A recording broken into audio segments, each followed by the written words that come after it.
प्रेमाची गोष्ट या मालिकेच्या 8 जुलैच्या भागात आपण पाहणार आहोत।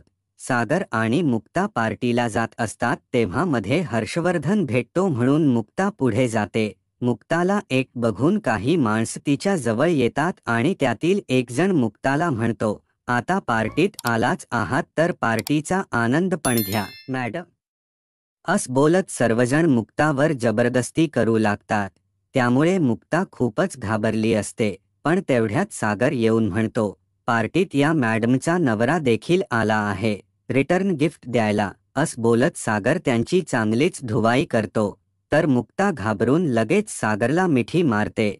हर्षवर्धन सागरकडे हसत उभा असतो। येणारा पुढील भाग खूपच रंजक असणार आहे। त्यामुळे असेच अपडेट सगळ्यात आधी बघण्यासाठी आत्ताच आपल्या YouTube चॅनलला सबस्क्राईब करा।